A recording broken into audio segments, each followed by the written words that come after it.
If you've ever tried macros, followed a meal plan, or experimented with intuitive eating and still feel stuck or don't know what you're doing, this video is for you. Most women don't struggle because they're inconsistent. They struggle because they're trying to force a method that doesn't fit their life anymore. So today I'm going to break down the 4 most common nutrition approaches, who they work best for, and how to know which one actually fits your current season, especially if you're a busy mom.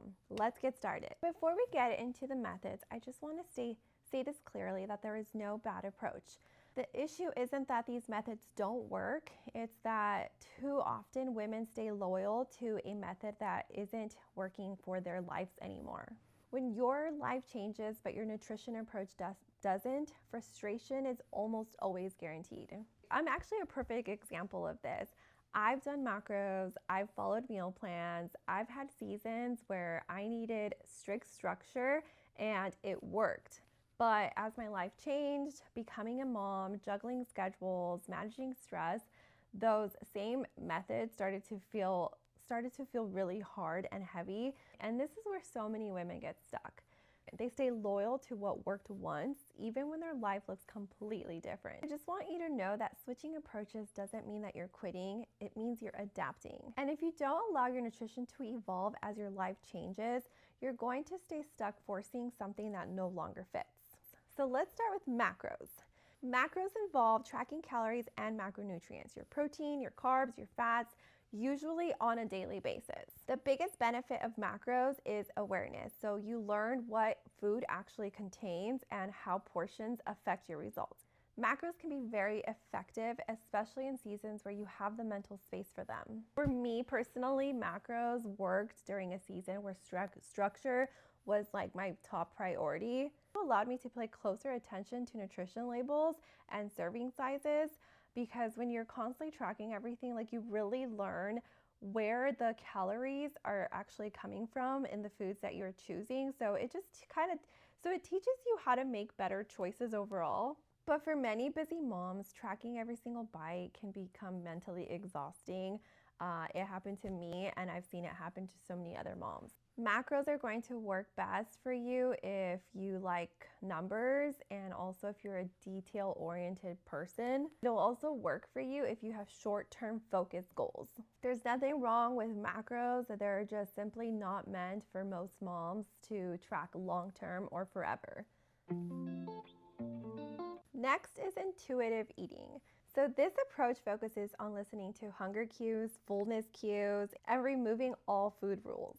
This approach can be incredibly healing, especially if you have dieted for so many years or have some sort of anxiety around food. So after my first bodybuilding competition, I struggled with some dysmorphia and a lot of anxiety around food, and switching my approach to intuitive eating for a time after that competition really helped me to find peace around food again, because during this season, prioritizing peace with food mattered to me more than actual fat loss. So it was super helpful for me and for anybody struggling with food anxiety or something similar from dieting. This can be a very helpful approach. One of the challenges with intuitive eating is that it assumes that your hunger cues are already reliable, which for many moms, like, they're under eating protein, they're skipping meals, or running on stress, which can kind of throw those cues off. Intuitive eating works really well when you are healing your relationship with food, and fat loss is not the top priority right now. Next is meal plans. So meal plans tell you exactly what to eat and when. They're very structured and very precise.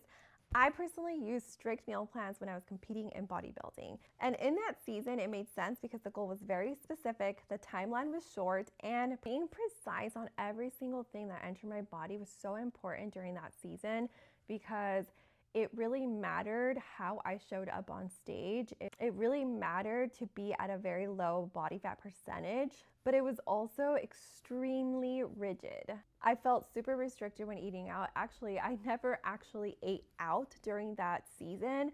I would go out to eat with my family, and I either had my Tupperware that I needed to eat out of, or I would just drink water as I watched them eat whatever they were eating. I had to avoid certain foods completely. Like I couldn't even have a treat. There were so many things like I wasn't allowed to eat. And I avoided so many social situations around this time because it was just so stressful. Like everything literally revolved around my plan.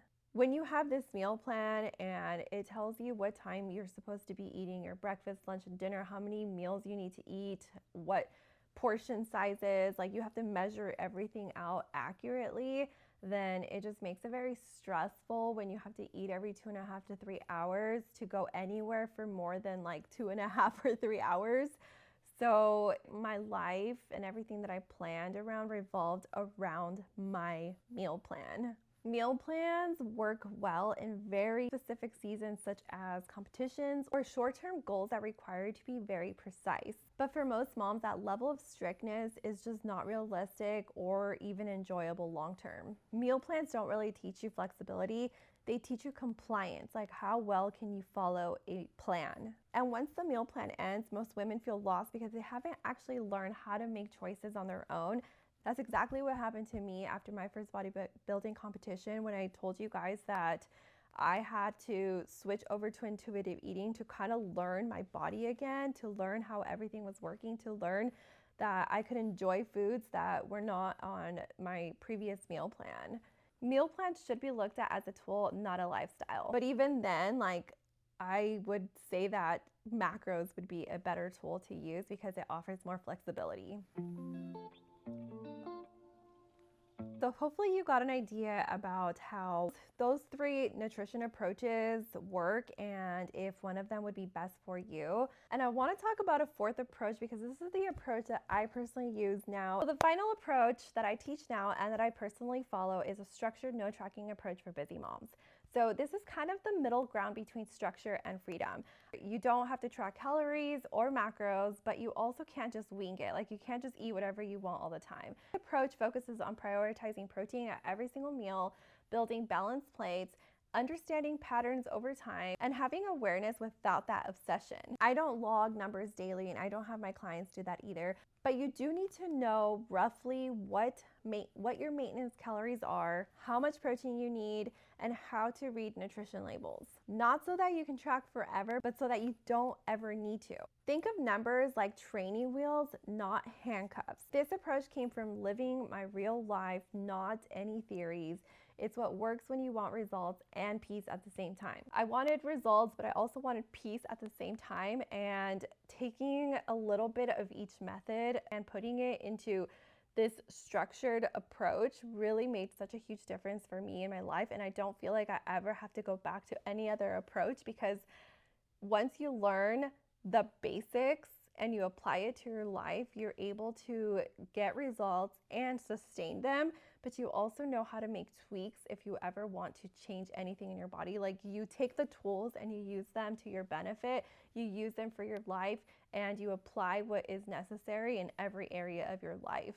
Okay, so let's bring this all together. Macros, intuitive eating, and meal plans all work in the right season. Macros work best when you have precision and you have the mental space to track. Intuitive eating works when your healing relationship with food matters more to you than fat loss. Meal plans work best for short-term goals where you need to be very accurate, like competition. They're not meant for real life forever. Most women get stuck is staying loyal to a method that no longer fits their life.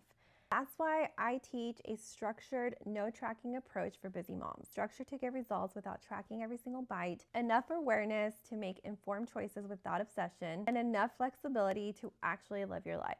When your life changes, your nutrition should change with it. If you're unsure which approach works best for you, ask yourself these questions. Do I want structure or flexibility? Do I have the mental space to track? Am I healing my relationship with food or just actively pursuing fat loss? Do I want a short-term tool or a long-term lifestyle solution? There's no prize for choosing the hardest option. The best approach is always the one that you can sustain in your current season of life.